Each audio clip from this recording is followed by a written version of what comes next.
In today's time, people are moving and mixing more than ever before.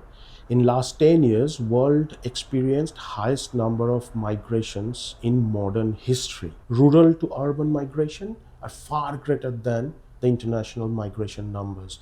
Hello, my friends. I am the author of Think Like a Migrant, Act Like a Local, with lived experience in mental health and over a decade working in early intervention and digital mental health solutions.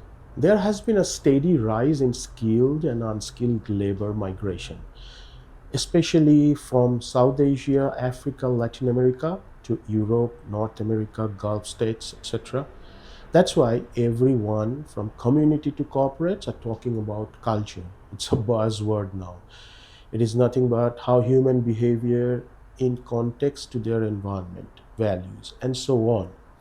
In this multidimensional environment, it's better to understand the context so that we can act more efficiently and consciously. That way, we can have more meaningful relationship, better conversations, and enjoy better psychological health.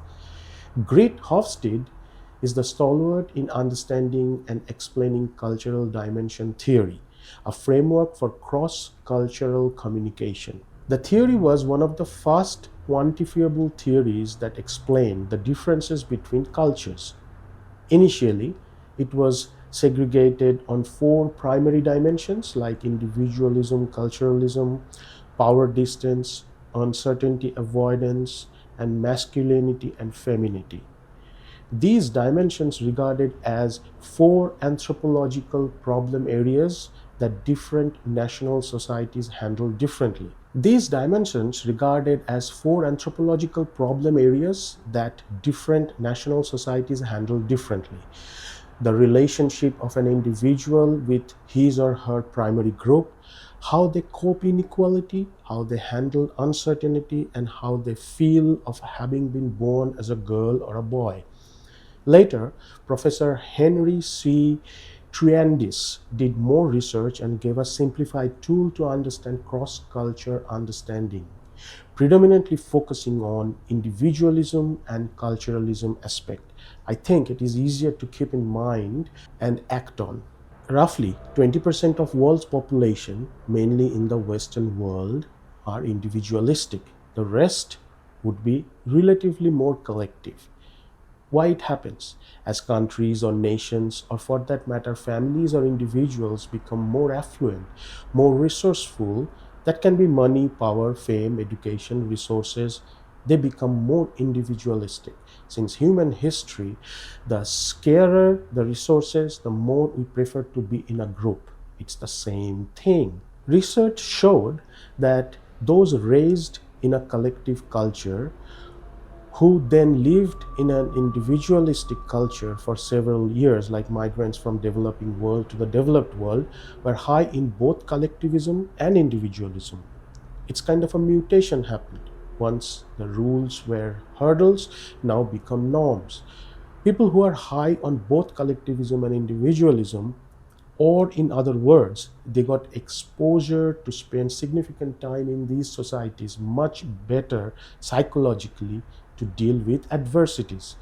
Collective people emphasize on context more than content. They pay more attention to how something is said, tone, the voice, the gesture, than what is being said. They deal more with external factors such as norms, rules, and values. In group goals are more important than personal goals. They are very accommodating, try to avoid any kind of argument, and because of that, they can shift their opinions more easily and casually.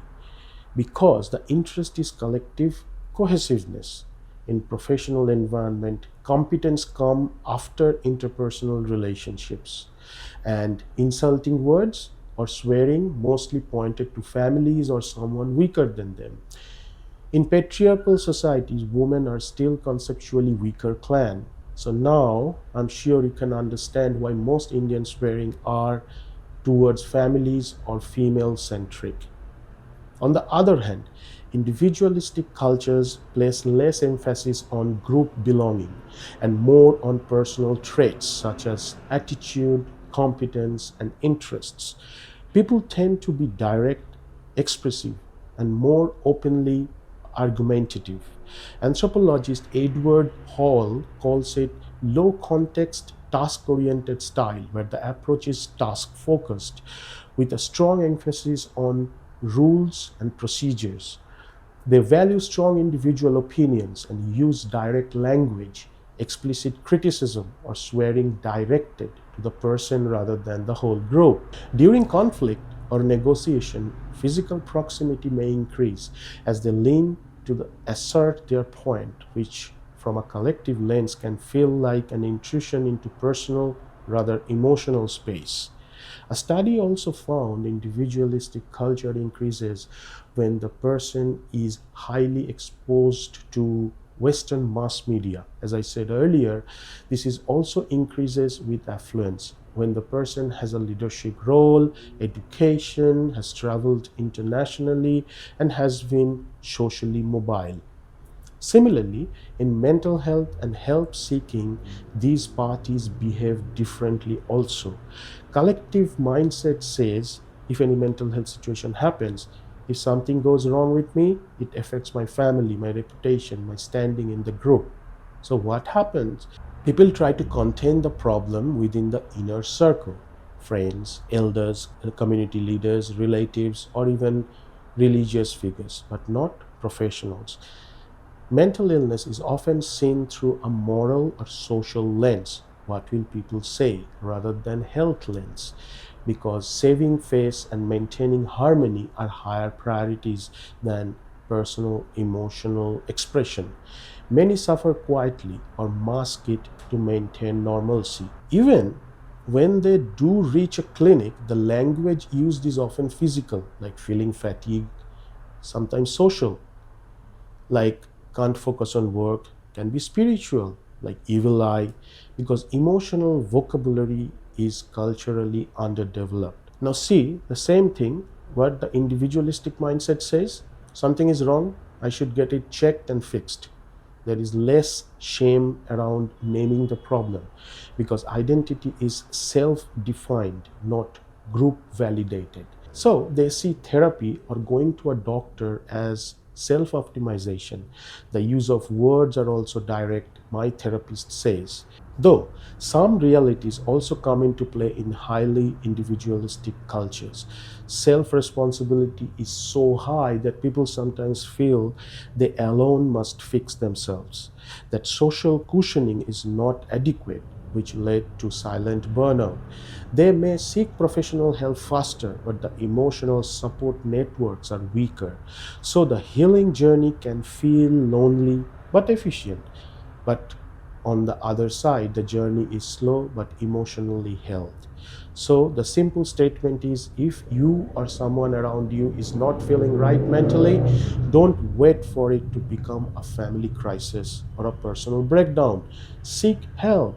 Whether your cultural lens says adjust and tolerate or deal with it on your own, remember suffering is not a personality trait.